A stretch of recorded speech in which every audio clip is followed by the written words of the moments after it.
Welcome to Telangana వెలుగు. నేను మీ రాజు. ఈరోజు రాష్ట్ర వ్యాప్తంగా సంచలనం సృష్టిస్తున్నటువంటి బండి భగీరథ్ కేసు ఈరోజు అసలుగా అటెండ్ కావాల్సి ఉంది. 2 రోజులు గడువు అడిగారు. ఈ రోజు ఆ గడువు కూడా తీరిపోనుంది. మరి ముందస్తు బెయిల్ ఇస్తారా లేదా అని చెప్పేసి కూడా ఈ రోజు ఆ విషయం తేలనుంది. దానికి సంబంధించి బాధితురాలి తల్లి ఒక ప్రెస్ రిలీజ్ చేయడం అనేది జరిగింది. దాదాపుగా 2025 సంవత్సరంలో వాళ్ళ కూతురికి భగీరథ్ పరిచయం అయ్యాడు అని చెప్పేసి ఆ తల్లి పేర్కొంది. ఇది 2025లోనే భగీరథ్ తన కూతురికి పరిచయం కాగా మొదట స్నేహితుల్లాగా ఉన్న మా కూతుర్ని మానసికంగా లోపరుచుకొని చదువుకోకుండా డిస్టర్బ్ చేశాడని గుర్తించామని వాళ్ళ తల్లి చెప్పుకొచ్చింది. జనవరి 2026లో వారి మధ్య గొడవ జరిగినప్పుడు గతంలో భగీరథ్ తనపై పలు మార్లు లైంగిక దాడి చేశాడని, డిసెంబర్ 31న బలవంతంగా మద్యం తాగించి మరోసారి అపార్ట్మెంట్ లో అఘాయిత్యానికి పాల్పడ్డాడని వాళ్ళ కూతురు చెప్పిందని చెప్పేసి ఆ తల్లి చెప్పుకురావడం. తర్వాత రాజకీయ శక్తులతో పోరాడడానికి చట్టపరంగా మానసికంగా సిద్ధమవుతున్న రోజుల్లో ఏప్రిల్ 21వ తేదీ 2026 తమ కూతురుపై బ్లాక్ మెయిల్ కేసు పెట్టారని తెలిసి మా మీద కుట్ర చేస్తున్నారని గ్రహించారు. ఏప్రిల్ 22న వారి ఇంటికి ఒక మధ్యవర్తిత్వాన్ని చేసేందుకు ప్రయత్నించారు. ఏప్రిల్ 23వ తేదీన బండి సంజయ్ని కలిశాం. న్యాయం చేశారనుకుంటే మా గురించి దారుణంగా మాట్లాడి బెదిరించి పంపించేశారు. నా కూతురి కోసం కొట్లాడాలని నిర్ణయించుకొని మే 8న తేదీన పేట్ బషీరాబాద్ పోలీస్ స్టేషన్ లో ఫిర్యాదు చేసేందుకు కూతుర్ని తీసుకొచ్చాం.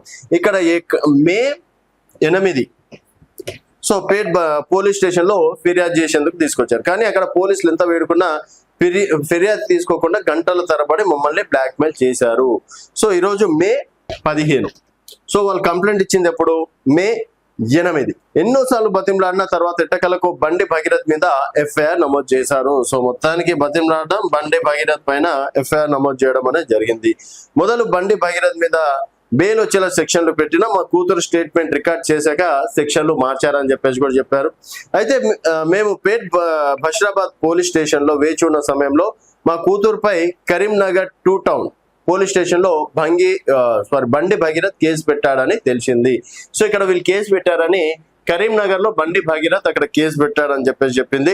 మేము స్టేషన్ లో ఉన్న సమయంలో సీసీటీవీ ఫుటేజ్ రిజిస్టర్ లో టైమింగ్స్ భద్రపరచాలని, అలా చేసే బండి భగీరథ్ ఏ సమయంలో కేసు పెట్టాడో స్పష్టంగా తెలిసిపోతుందని పోలీసులకు విజ్ఞప్తి చేశారు.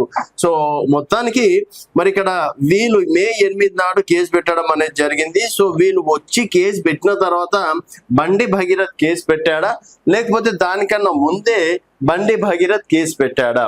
బండి భగీరథ్ కేసు పెట్టారని చెప్పేసి అమ్మాయి వాళ్ళు వచ్చి కేసు పెట్టారా? అది CCTV కావచ్చు, తర్వాత అక్కడ ఉన్నటువంటి టైమింగ్స్ వాళ్ళు చెప్పాలని చెప్పేసి కూడా చెప్తున్నారు. అలాగే దయచేసి సోషల్ మీడియాలో చాలా వరకు పాపం అమ్మాయి ఫోటోలు పెడుతున్నారు. సో ఇంకా మైనరా మేజరా అనేది ఇంకా డిసైడ్ కాలేదు. సో మైనరా మేజరా పక్కన పెడితే ఒక ఆడపిల్ల ఫోటో అనేది సోషల్ మీడియాలో పెట్టద్దు. ఒక బాధ్యత గల జర్నలిజం గా మేము ఇప్పటి వరకు అమ్మాయి ఫోటోలు కావచ్చు, తర్వాత పేరు కూడా ఇక్కడ కూడా రివీల్ చేయలేదు. సో సోషల్ మీడియా మన పైన అంత ఇంత నమ్మకాన్ని ఉంచాలని చెప్పేసి స్పెషల్ గా రిక్వెస్ట్ చేస్తున్నాను.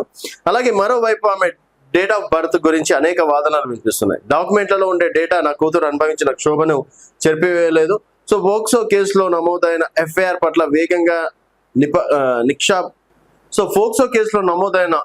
పట్ల వేగంగా విచారణ చేపట్టి నా కూతురికి న్యాయం చేశారని కోరుకుంటానని అమ్మాయి వాళ్ళ మదర్ ఈరోజు ప్రెస్ రిలీజ్ చేయడం అనేది జరిగింది.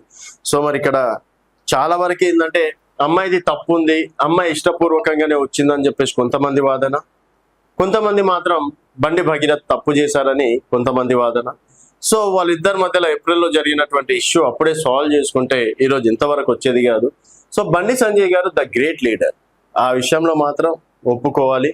నిజంగా కష్టపడి ఈరోజు కేంద్ర మంత్రి స్థాయికి వచ్చిన బండి భగీరథ్ లాంటి కొడుకు వల్ల ఈరోజు ఇక్కడ కూడా తలెత్తుకోలేని పరిస్థితి. ఒకప్పుడు బండి సంజయ్ అంటే ఎవరైనా సరే తను ప్రెస్ మీట్ పెట్టాడు అంటే మాత్రం డెఫినెట్ గా ప్రతిపక్షాలు భయపడేటివి. అలాంటి బండి సంజయ్ ఈరోజు ఏదైనా ప్రెస్ మీట్ పెట్టినా నవ్వుకునే పరిస్థితికి తీసుకురావడం అనేది. సో ఇంత సంపాదించినా కూడా కొడుకులని క్రమశిక్షణ పెట్టాలి. ఏ తండ్రి అయినా సరే క్రమశిక్షణగా పెట్టినుంటే డెఫినెట్గా ఈరోజు బండి సంజయ్ గారి పరువు మరి ఇంతకీ దిగజారేది కాదు. సో ఏదైనా న్యాయస్థానాలు చూసుకుంటాయి. సో ఇది వారి అమ్మగారు ప్రెస్ రిలీజ్ చేయడం అనేది జరిగింది. సో ఇక్కడ తప్పు ఎవరిదని మీరు భావిస్తున్నారు అనేది మీ అభిప్రాయాల కింద కామెంట్ రూపంలో తెలియజేయండి. చూస్తూనే ఉండండి తెలంగాణ వెలుగు.